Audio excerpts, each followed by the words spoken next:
Welcome to the Michigan Travel Show, a kaleidoscope of stories about the people, places, and events that shape our great state. Well, here it is, the state capital of South Dakota, a majestic looking building.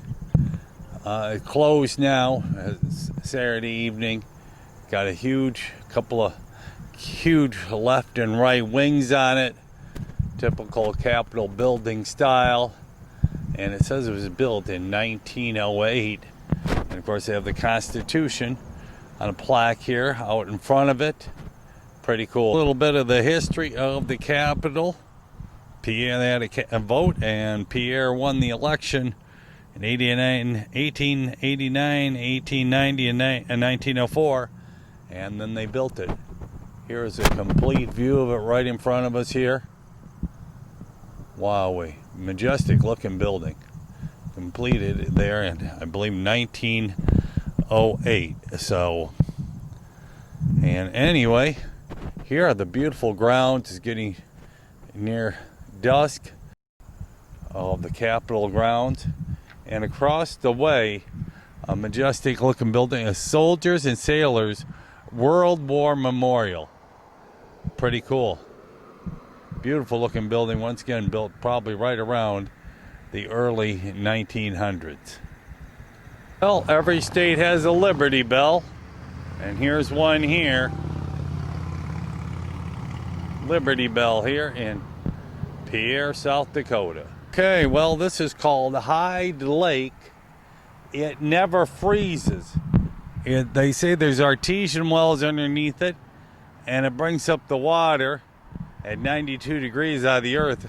Probably not 92 degrees here, but anyway, it never freezes. Pretty cool. Right next to the state, it's right here on the state capitol grounds. Pretty cool. Right here in Pierre, South Dakota. And across the street is Hyde Stadium. It is a baseball stadium. And of course, sunset is coming.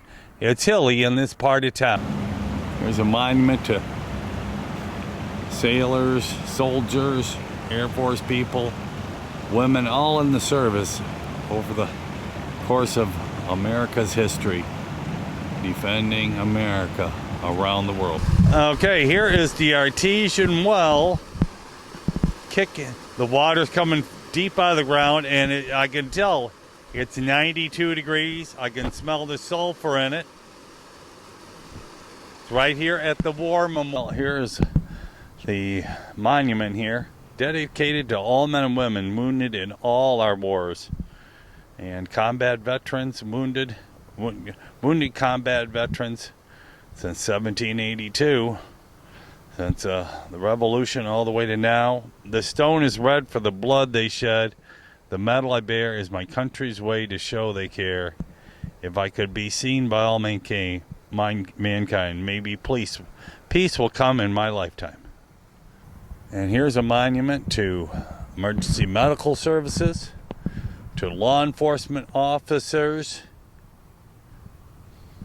and to firefighters here in the state of South Dakota. All here in one spot. The tree here in the middle. There's the state capitol. Beautiful view of it right here. And there it is. Down the way you see Walled Rug to the far right there. And the famous place that started here back in 1931.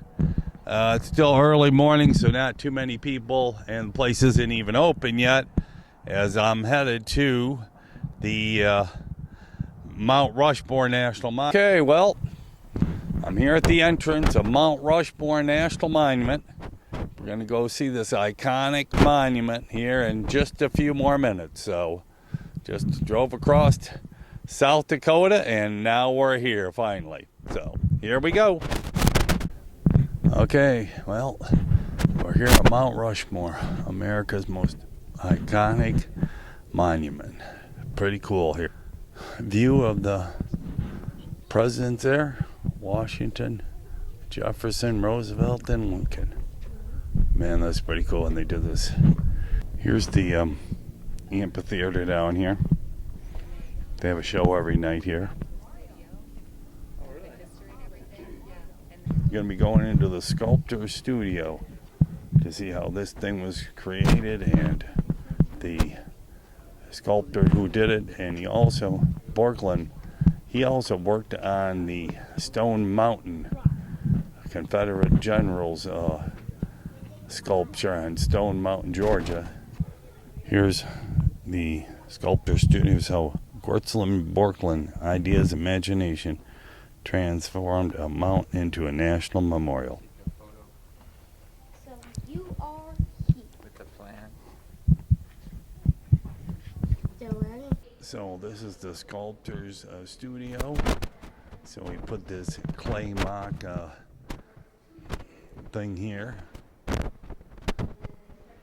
and then they put it up on the mountain. So sculpted it here with clay and a few other things, and then put it on the mountain. Pretty cool. There's the visionary, Borglum. I said he worked on Stone Mountain, Georgia, before he came here. Here at the base of the monument, all the rocks chipped away. George Washington. Pretty cool.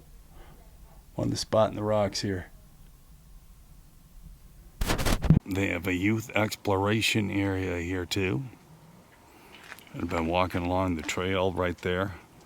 An upraised boardwalk right at the base of the mountain here. And heading back to the visitor center. Well, I am finishing up the trail here. Started at the other end of it. It's about a 1 mile loop around the base of the sculptures of the mountain there.